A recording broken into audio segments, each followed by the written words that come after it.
Hello, my name is Maureen Ring, and I am a 4-H animal science educator with Cornell Cooperative Extension of St. Lawrence County. Thank you for joining me in today's TikTok slide presentation.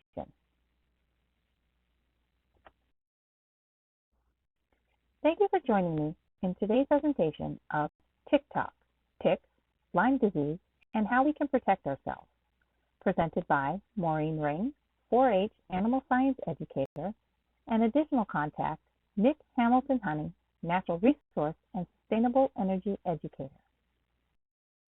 Did you know that there are hundreds of different ticks, but only 3 ticks will cause illness in humans? They are the lone star tick, the wood or dog tick, and the black-legged tick. The black-legged tick, also known as a deer tick, is the only tick that transmits Lyme disease. It has an orange body and black head and legs. They are arachnids, so they fall into the same family as spiders and scorpions. The black-legged tick has 8 legs and a flat, hard body. The only exception is for when they are first hatched. They have 6 legs and a soft-shelled body. The ticks are most active during the spring and fall, and not all black-legged ticks will have Lyme disease. Only about 20% may actually have the bacteria. Also, ticks do not fly or jump. They must crawl to be able to get onto us. The tick's life cycle. Ticks live 1 to 2 years and have 3 different stages of growth and only require a blood meal at each stage of development. The ticks are active from May through November, with the peak occurring late summer through the fall. One of the stages is the larvae stage. Here, they are the size of a period at the end of a sentence. The next is the nymph stage. They are the size of a poppy seed, and the adult stage, which they are the size of a sesame seed. So how do ticks transmit Lyme disease to humans?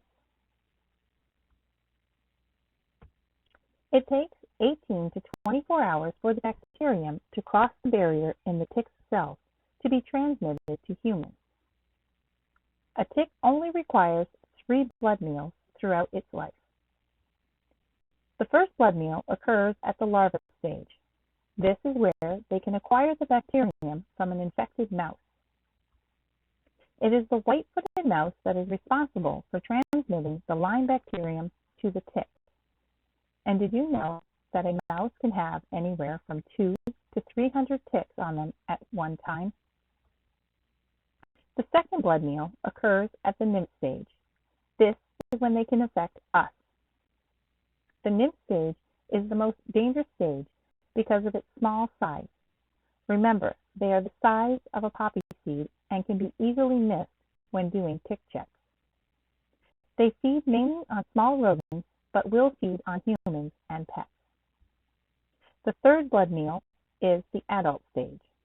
This is when they feed mainly on the white-tailed deer, but will also feed on humans as well. They also reproduce while feeding on the white-tailed deer. How does the deer tick transmit Lyme disease to humans? For simplicity, we will divide this tick into 2 halves. The tick attaches to us by inserting a straw-like mouthpart called the hypostome into the host's skin.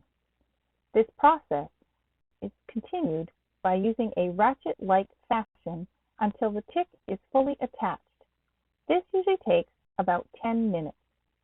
The hypostome is covered with tiny barbs that allow the tick to remain attached. During the attachment, the tick will inject a cement-like substance to further help in remaining attached, and will also inject a type of local anesthetic to the bite area, which creates a painless bite. If we remember, we've learned that the tick can become infected with the Lyme bacteria called Borrelia burgdorferi during the larva stage when it feeds on an infected host such as the white-footed mouse. The bacteria remains in the tick's midgut throughout its life cycle. Bacteria will mix with the blood that the tick ingests during feeding, and once the blood mixes with the bacteria, only then can the infected blood be passed through the midgut into the other side.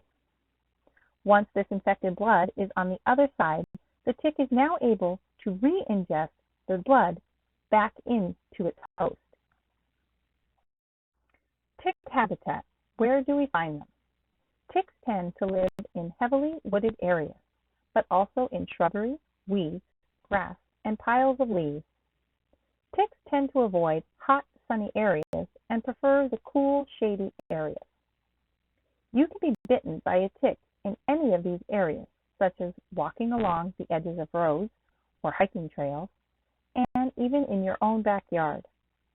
The deer tick will cling to tall grass, brush, and shrubs, usually no more than 18 to 24 inches off the ground. Ticks wait on blades of tall grass and shrubs and do what scientists call questing when they sense a prospective host. They know that their host is approaching because they are able to sense the carbon dioxide that the host gives off. Symptoms of early Lyme disease. In 30% of cases, a circular bull's-eye rash about 2 inches in diameter, called erythema margins, can appear and expand around or near the site of the tick bite. Sometimes multiple rash sites can appear. Early symptoms usually appear within 3 to 30 days after the bite of an infected tick. One or more of the following symptoms usually mark the early stages of Lyme disease, such as chills and fever, headache, fatigue, stiff neck, muscle and joint pain, and swollen glands. If Lyme disease is unrecognized or untreated in the early stage, more severe symptoms may occur.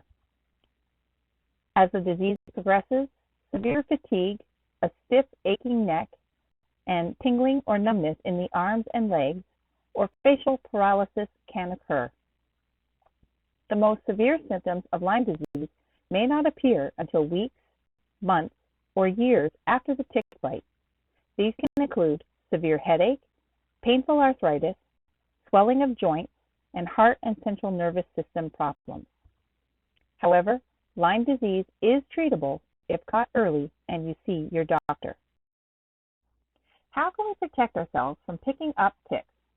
By wearing protective clothing such as pants, long-sleeve shirts, a hat, and sensible footwear, so no open-toed shoes like sandals or flip-flops, tucking in our shirt, and pulling our socks up over our pant legs are all ways that we can slow the rate at which a tick can begin to feed.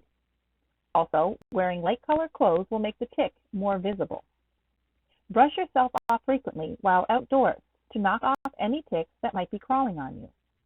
Use a lint roller on clothing after possible exposure, especially before entering your home or vehicle. Place your clothing in a dryer on high heat for 20 minutes to kill any ticks. Bathe, shower soon after walking in tick-infested areas, and using repellents and or pesticides, but please remember to follow the instructions on the product label. Also, performing daily tick checks whenever you are in or have visited any tick-infested areas are all ways that we can protect ourselves from picking up ticks. Some common places ticks like to hide.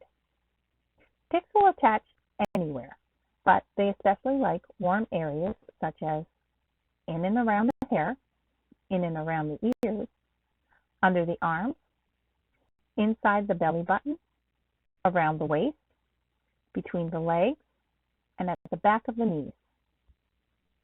Perform daily tick checks and continue to do these checks 1 to 2 days after potential exposure. It's important to remember to check your pets for any ticks they may have acquired while outdoors. Proper usage of insect repellents will help keep ticks off of us. The Center of Disease Control and Prevention, the CDC, recommends the following tips for safely applying insect repellents. by following instructions on product labels to expose skin or clothing and never underneath the clothing. Never spray repellents over cuts, wounds, or irritated skin. Do not spray directly on your face. Spray your hands first and then apply to your face. Do not apply repellents to your eyes or mouth and apply sparingly around your ears. Remember to wash your hands after application to avoid accidental exposure to your eyes or mouth. And when returning indoors, wash repellent-treated skin with soap and water. If we use a recommended repellent such as DEET with a 20 to 40%, Picaridin 20 to 40%, IR 3535, or oil of lemon eucalyptus, and remember, this is not the same as eucalyptus oil, we have a very good chance of keeping ticks off of us. There are also products such as permethrin, which are to be applied only to our clothing. Please do not apply this directly to your skin. These products will last on your clothing through several washes, and once dry, are safe to be in contact with the skin. So how do we remove a tick? To remove a tick, you want to grasp it with a pair of tweezers, or you may use any type of tick removal instrument. But remember to grasp the tick close to the tick's head and your skin. Apply an even pressure upwards and slowly pull the tick out. Do not twist the tick. This can cause the mouth part to break off and remain in the skin. If this does happen, don't worry. Just try and remove as much of the head mouth part as possible, and be sure to wash the area with soap and water and watch for any infections. After removing the tick, thoroughly clean the bite area with soap and water.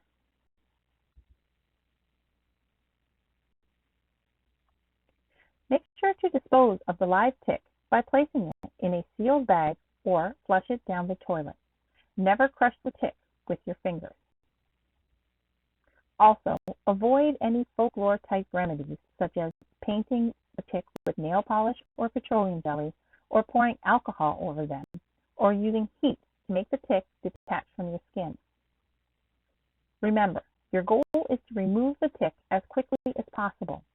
The longer the tick is attached to you, the greater your chances are of contracting Lyme disease. For more information about ticks and Lyme disease, please contact your local health department or the CDC or visit their website. If you have any questions about this presentation, please contact Maureen Ring. Thank you, and be safe and enjoy the great outdoors.